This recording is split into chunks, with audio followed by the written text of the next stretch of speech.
So hi guys, welcome back to my YouTube channel. If you're a returning subscriber, thank you for sticking around even when I wasn't constantly posting here. I really appreciate you guys. Thank you very much. And if you're seeing this channel for the first time, welcome. My name is Rose and I am a Nigerian who is currently studying in South Korea on a fully funded scholarship. So in today's video, we will be going into details about everything you need to know about the scholarship I won, just in case there is anybody out there that is looking to apply to the same scholarship, because I used videos like this to prepare for my application. So yeah, I hope at the end of watching this video you would have gotten one or two useful information that would help you prepare your application. So I made like a list or a note of everything I want to talk about so I do not forget. And without further ado, let's get right into the video.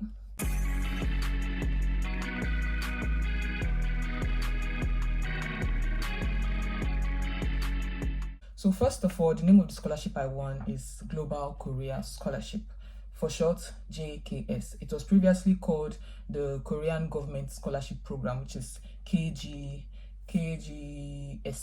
Yeah. So it's the same scholarship, but the name just changed. Yeah. So Global Korea Scholarship, GKS, and it's a scholarship that is funded by the Korean government through an organization called the National Institute for International Education, NIIED. I'll put the name somewhere on the screen.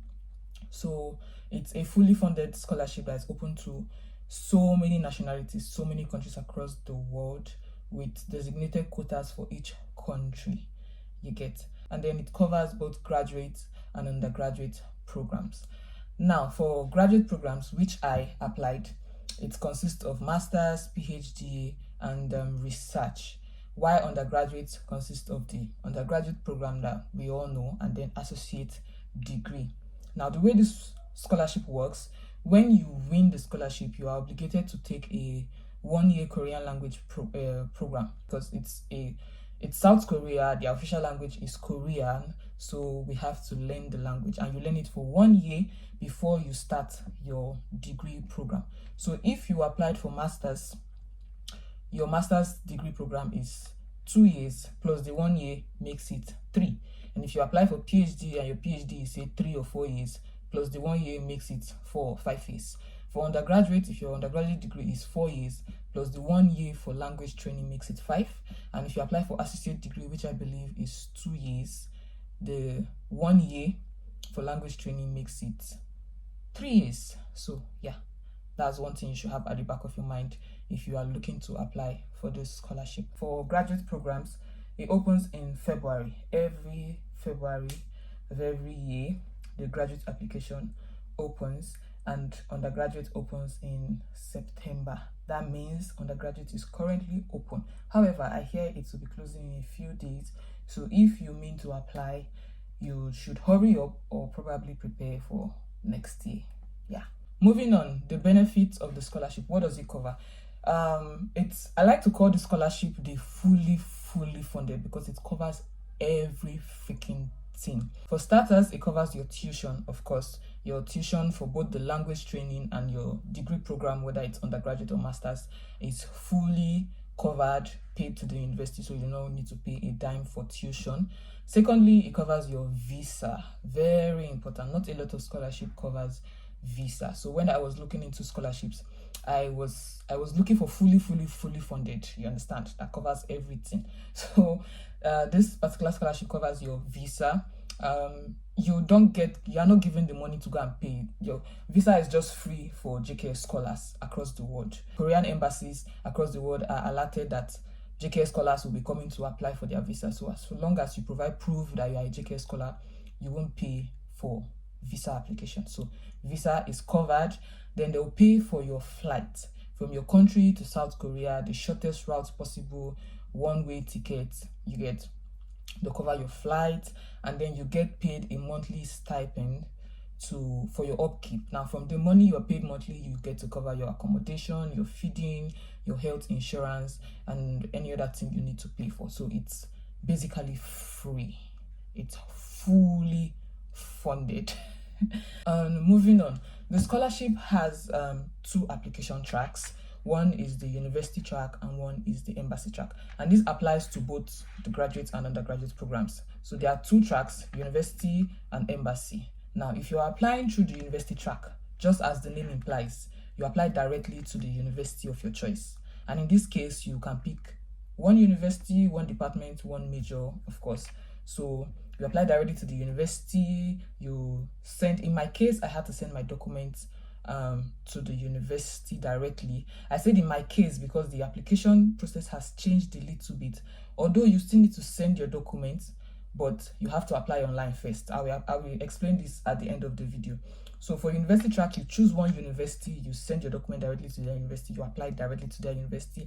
All your dealings are with that university, your interview, whatever communication you may have. Then at the end of the day, if you are selected by the university, you will now be recommended to the scholarship board, which is NIID that I mentioned earlier. So you'll be recommended to NIID as their candidate. You get. While the embassy track, you apply to the embassy in your country, the Korean embassy in your country. They are the ones that will assess your application, they will conduct the interview and then nominate you or recommend you to the scholarship body, which is NIID again. However, in the case of Nigerians, we do not apply to the Korean embassy in Nigeria. We have two Korean embassies in Nigeria, one in Abuja and one in Lagos. However, they do not accept application documents. So we submit application for embassy track. We submit our application documents to the Korean Cultural Center. It's in Abuja. Korean Cultural Center, Nigeria, Abuja. Yeah, so that's where you submit your document. So make sure you do not send your documents to the Korean embassy to just be sitting down there. They do not accept applications. Now, in embassy track, unlike the university track, you can select 3 universities.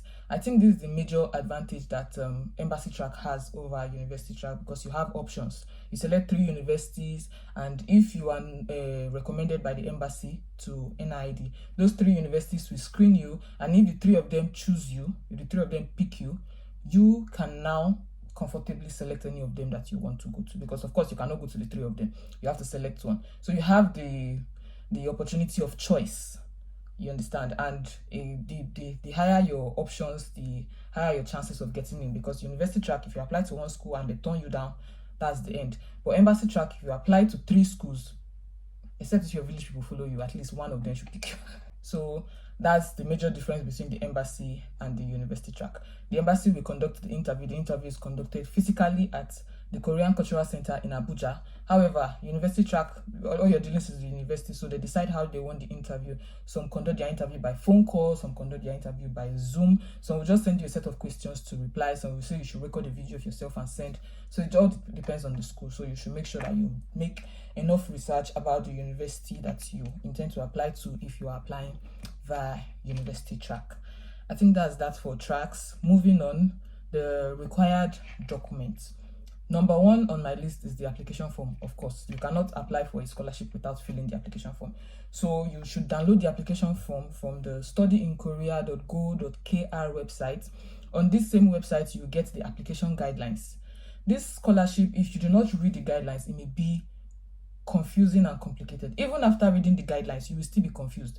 So it's best you read it continuously, repeatedly, until you have understood everything that is, all the instructions that is given in the guidelines, because it's a very competitive scholarship and it's open to a lot of nationalities. So they have a lot of applications every year with limited slots per country. So you should read the guidelines in order not to make very tiny mistakes that will get you eliminated from the very, very first round. So make sure you download the guidelines, the application guidelines, along with the university information and the application form from the studyinkorea.go.kr website. I'll put it somewhere on the screen. So you fill your application form. Of course, you put all the details you need. You put your passport. That's the first document, very important application form. Then secondly, personal statements. You are going to write 2 essays, one of which is your personal statement. You are also going to write it inside the application form. And then the second essay is your study plan, which is also going to be written in the application form. When the application was fully offline, like I did, there was a limit of 3 pages for graduates for both the personal statement and study plan. it shouldn't be more than 3 pages. Then for undergraduate, I think the personal statement shouldn't be more than 2 pages, and the study plan shouldn't be more than 3 pages. Yeah. However, like I said at the beginning of this video, the application is now online. So please read the new guidelines to know if they changed anything about the number of pages. So yes, you write a personal statement and you write a study plan. The next document that you need is a recommendation letter. The scholarship requires just one recommendation letter. Whether you're applying for graduates or undergraduates, you need just one recommendation letter. There's actually a recommendation form in the application document that your recommender has to fill and sign. Now, there's an option of your recommender writing the recommendation letter inside this recommendation form, or using his or her own template to write. Then you attach it together and seal it in an envelope and submit alongside your document. Again, in this new application process, the recommendation form has changed from recommendation form to recommenders information. So please read the new guidelines, go through the new application guidelines so you do not make any mistakes. Moving on, you need your graduation certificate and transcript. Of course, you are applying for an academic scholarship. You're applying to go and study, Abby. There's no way you can move without the certificate of the previous educational background. So if you're applying for undergraduate, of course, you need your certificate and transcript from your high school or secondary school, as we call it in Nigeria. And if you're applying for graduate, if you're applying for masters, you need your undergraduate graduation certificate and transcript.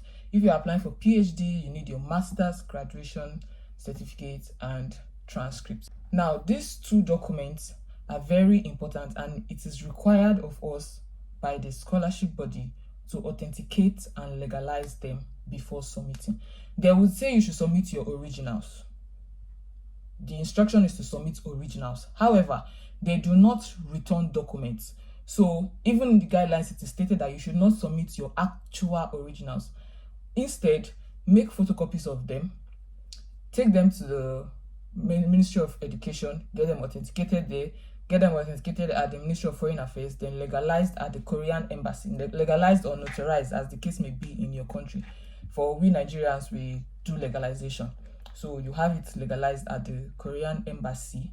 That way, all these stamps from all these major places, the ministries and the embassy, it now makes the photocopy an original. So you can stand in for your original, because they will not return your original if you send it to don't say I not tell people. They'll not return your original. So you have to make a photocopy. You take it to the Ministry of Education, authenticate it there. You take it to the Ministry of Foreign Affairs, authenticate it there. Then you take it to the Korean Embassy and have it legalized there. That way, it will not stand as an original that you will submit for the scholarship application. So that is for graduation certificate and transcript. Moving on, another very important document you need is proof of your citizenship and relationship with your parents. The scholarship is an international scholarship. It is targeted at international students, so Koreans are not eligible to apply. So you need a document stating that you are not a Korean. Simio, I am not a Korean person, please. I'm not, I swear, I'm not a Korean person.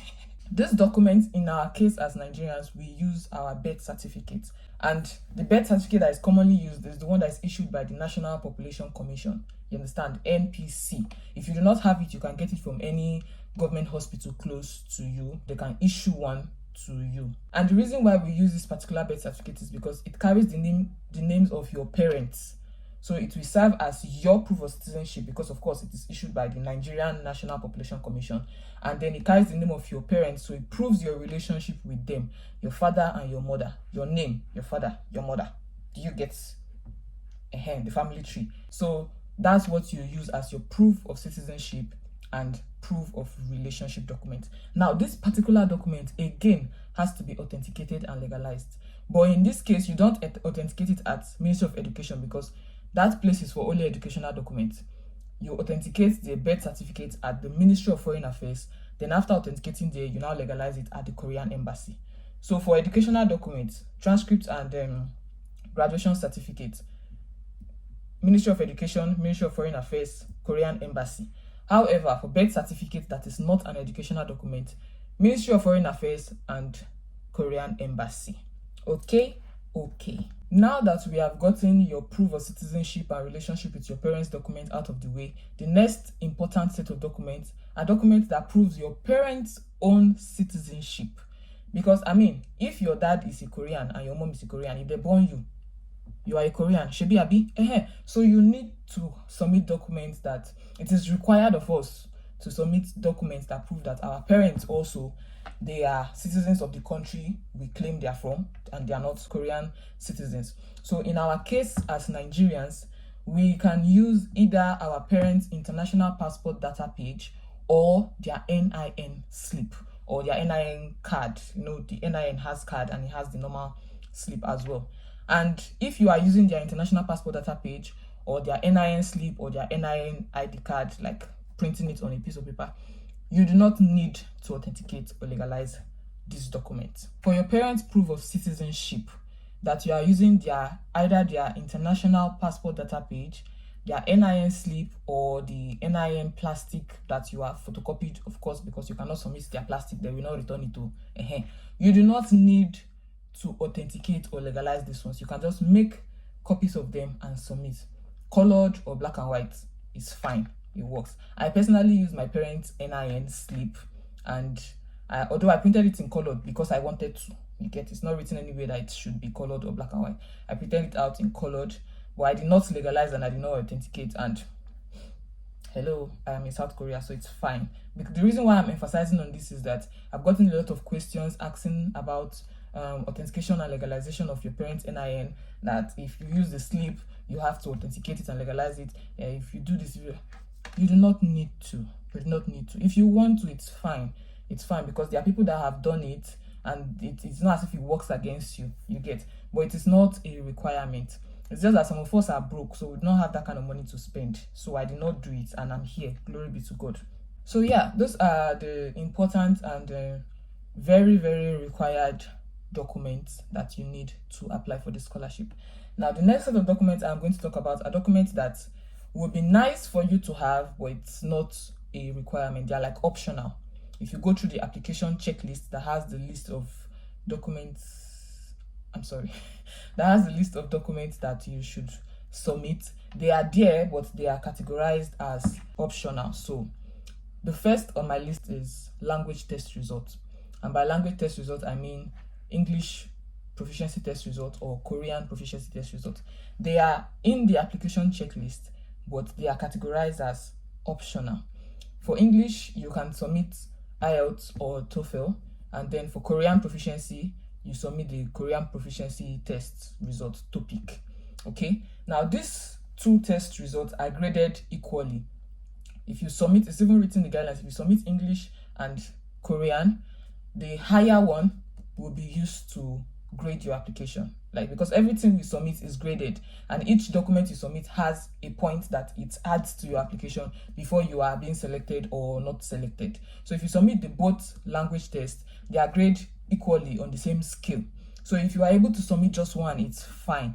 Even though they say it's optional, I will personally advise that you submit it because it adds points to your application. So if you can write the English language test, IELTS or TOEFL, you should, although they are quite expensive right now, but if you have the money, please do. And if you cannot afford the English language test, you can opt for the Korean language test. That's a lot cheaper, although it's only written in Abuja, in the Korean Cultural Center, Abuja. So you may have to travel.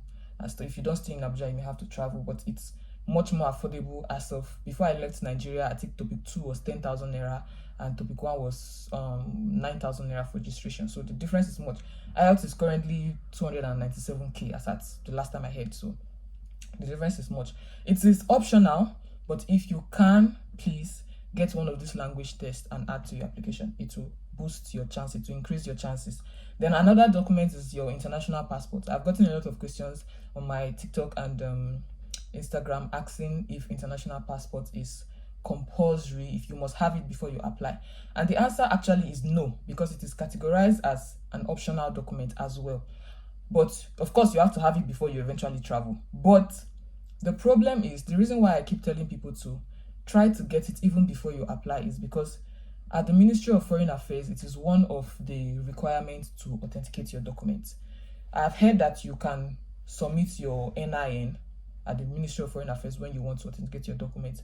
But in my case, I was asked to submit my international passport data page, which I had, but I didn't know was a requirement, so I had to step out and look for a way to print the soft copy that I had in my phone and come back. So in order to avoid situations like that, if you can get your international passport before you apply, please do. If you can find a way to authenticate at the Ministry of Foreign Affairs without your international data page, by all means, please, because it's an optional document, so you can apply without it. And then the last set of documents I'm going to talk about before I round up this video are awards and other certificates. Now, if you go through the application checklist, there is a document that is classified as a set of documents classified as awards and other certificates, and this refers to certificates, awards that you have received, that you talked about in your AC, like evidence. It's even written in the application form that anything you talk about in your AC, in your personal statement AC, and you have evidence for them. For example, now I say I volunteered with an organization. If I have a certificate of appreciation for that volunteering that I did, I will submit it as an extra document, like in the award and other document section. So that's what it means. So volunteering certificate, courses that you took that are not your undergraduate courses, like online courses or physical courses, just to improve your proficiency in any field you are in, you should submit them in your extra document. If you have extra recommendation letter, you remember I said that the scholarship requires just one recommendation letter, but you do not necessarily have to submit one. I personally submitted three. But I had just one main one, that was the recommendation letter, then I added the other two to the extra document. So if you have extra recommendation letters like that, you can submit them in the extra document. If you have pictures, I submitted pictures. Hello, anything that is evidence to what you have said in your personal statement, please curate it beautifully and submit it in your awards and other documents section. Okay, so that's that about this video. And before I forget, I mentioned earlier that the application is currently online.